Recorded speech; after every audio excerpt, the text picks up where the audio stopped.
Yeah, I was Amherst, Stonehurst, Brookfield, I got East Cox. Look, try going being in a regular class, then get put to the resource, then get put into the you ain't gonna do nothing. I ain't gonna- Excuse me, what is resource? Resource is supposed to be to help you where they supposed to Give you extra where they supposed to give you a little more Attention. a little more attention. Anybody, they trying to say a big class setting is too big for Yeah. you. So now it's a class like this. It's 10 people. Yeah, 10 people. Oh, so they was so how old are you? I'm 41. 41. Cause I was like, Segregate. okay, now I got it. He said they call, at 41, they call the classes resources. And I'm almost 52. And the class was called RSP. extra help class, special Special education education. class. Special It was called the retarded class. That one, That's what it was called. And That's what I think the R was stand for though, because it was called RSP when I Oh, was that's there. called. Resource special I hope it class or wasn't, some shit I like wasn't, that. but it's called the retarded class. So when me, being a cool, that when you, especially get in high school, you learn a new walk.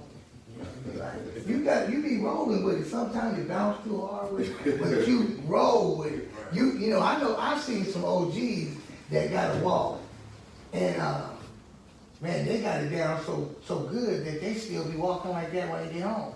OG. And I be like, damn, I wonder when he go to the bathroom at the house, is he staying nobody? You know, and I'm like, you know, so I ain't that cool.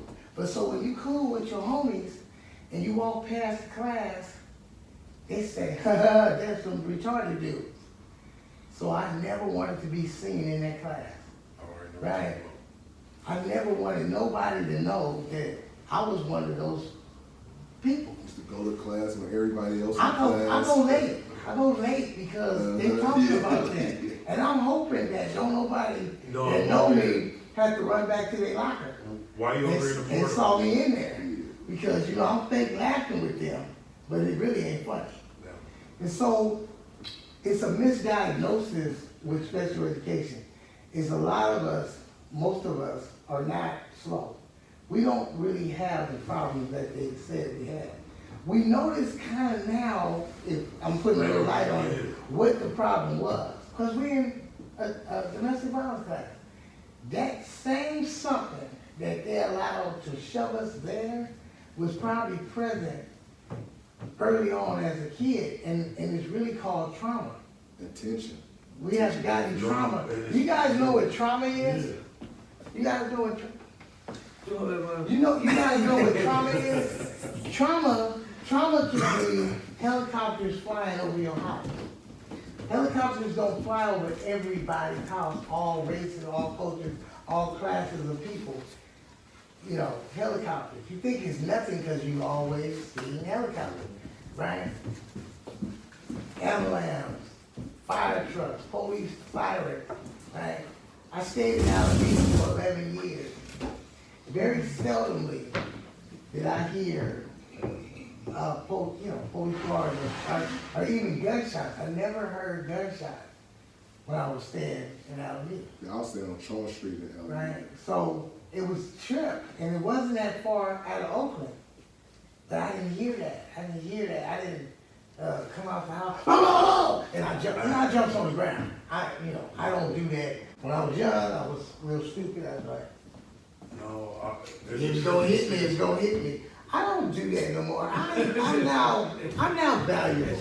I am very valuable, you know, and I'm gonna hit real soon. But I'm not gonna just hit. I keep saying it because I keep it in my spirit. We gonna hit real soon. See, me is just not a me. Me is a we. right. I'm taking y'all with me, even if you don't know. Even if you ain't ready to go, you go. I got you. You got you.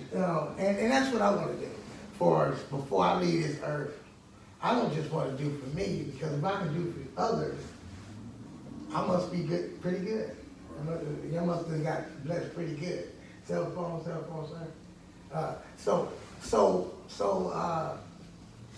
Yeah, so in schools, whether we know this or not, and I just wanted to add this to your thinking back, in school, schools get a lot more money If you for special education classes than they do for anything. for regular classes. They get a whole lot more money. I mean, government give a lot of money if you got the retarded classes in your school, right?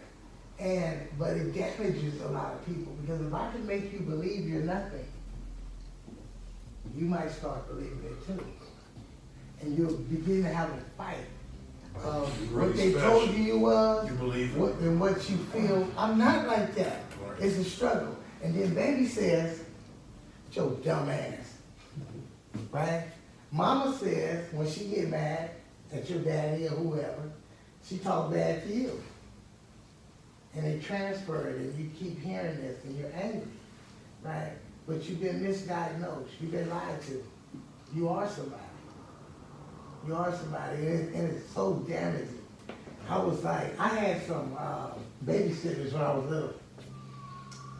They were white, young in the flower children days and birthday days, when white folks was starting to come into the inner ghettos and live. They would live in hotels that had been abandoned for years, had been built in 1800s. Hotels, no windows, rats. They would live in there, and they would be on their little drugs or whatever. They said they had some good drugs back then, you know, purple haze and all kinds of stuff. But they was chilling. They wasn't tripping like their parents did with their racism. They was, you know, and there's probably a need for that, you know, because that separatism ain't helping nobody. They like, but anyway, these couple, young white couple was my babysitter. Was a nice looking little kid, right, at the time. And they wanted to keep me. They guys and my parents paid. You know, I didn't look really black too much. I was black, but I looked at another race. Right. Nice hair, long, wasn't no afro yet. Said, can we, if you're having a problem, we'll take them.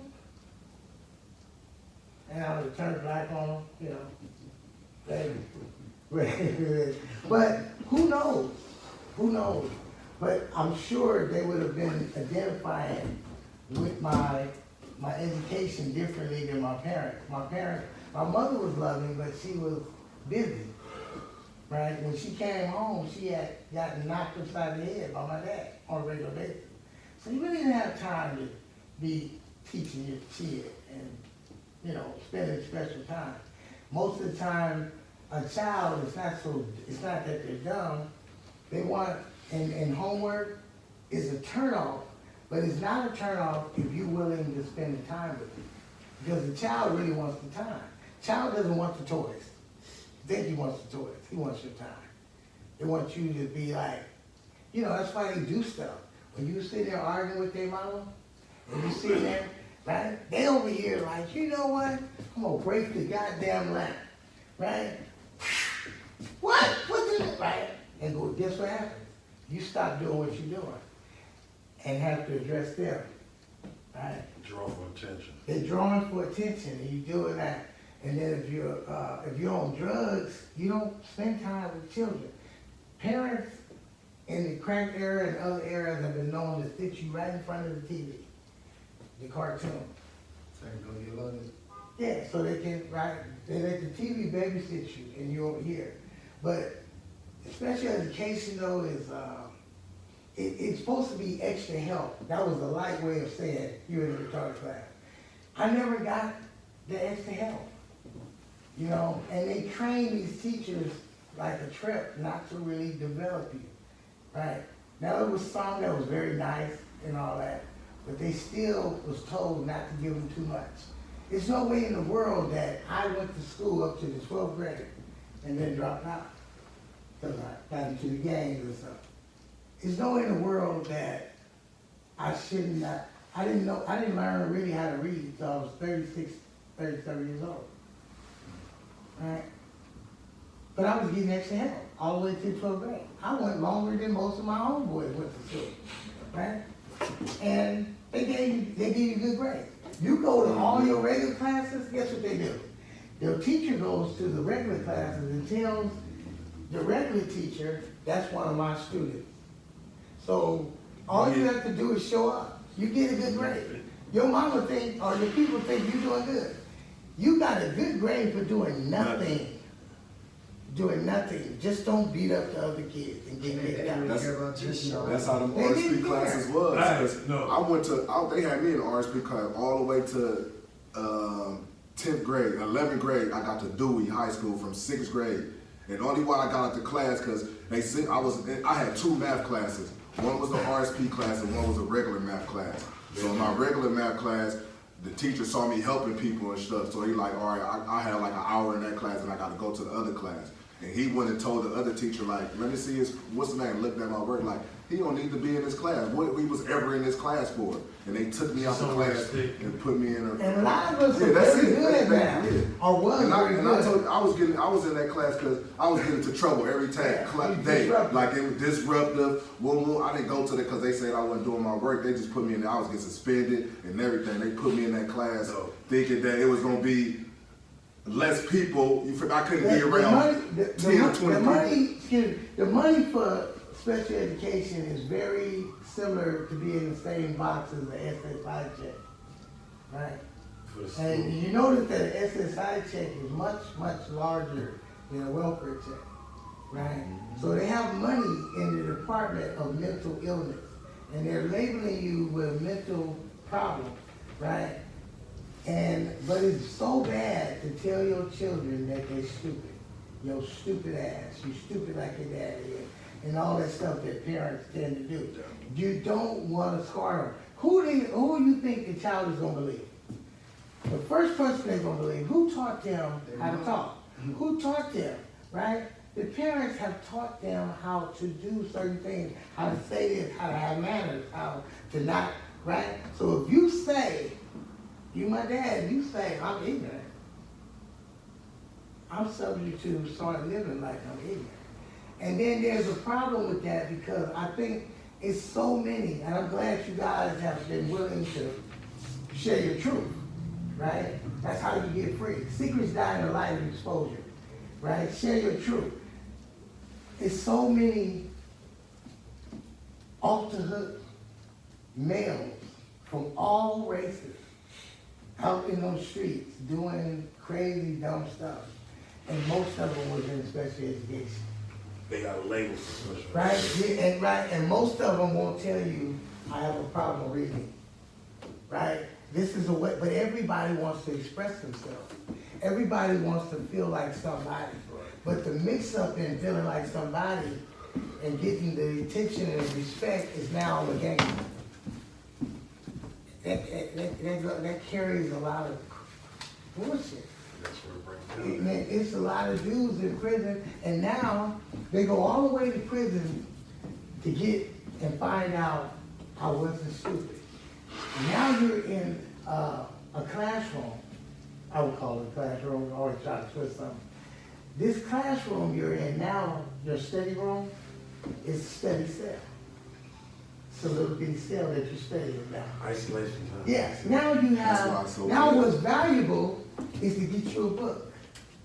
Right? Before, why you give me that? Gave my son a book, and he has issues and been taught and told by his family. We all been in, and a lot of them in his family have. They all been in special education, right? And he still carries hurt. I couldn't even read. He said, son, come on, man. Right? But don't believe what they told you. Don't believe what they told you. And I told him, I'm sorry. I'm sorry for abandoning you when I got on that drug. I wasn't there. But I love my little boy. When he came out and all that, they didn't make you wear seatbelts back when he was first coming out. The law didn't say you had to put your baby in a seatbelt. I put him in the front seat. He barely took. That's all I always When I say. put the My seatbelt daddy- on, we in That's the crazy. drop. My daddy was always in the caddy, man, always in the front. My boy, yeah, showing him off everywhere. But then I veered off the road. So it's a lot of us. It's never too late to learn. people talking about, man, it's too late. Well, it might be too late to become a football star, right? Right. It might be too late to become a pitcher for one of the, you know what I'm saying, World Series or somewhere. Okay, but I heard this guy one day, he said, was on drugs for years. He used to walk around with the New York Times under his arm, you know, but he was toe up, shoot drugs, all that. He had been told for years. He was 67 years old.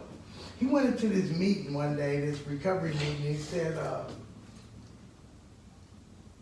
this youngster said, "Pops, don't you think it's kind of late for you to get in your life together?" He said, "Late." He said, "Late." He said, "Youngster, let me tell you something."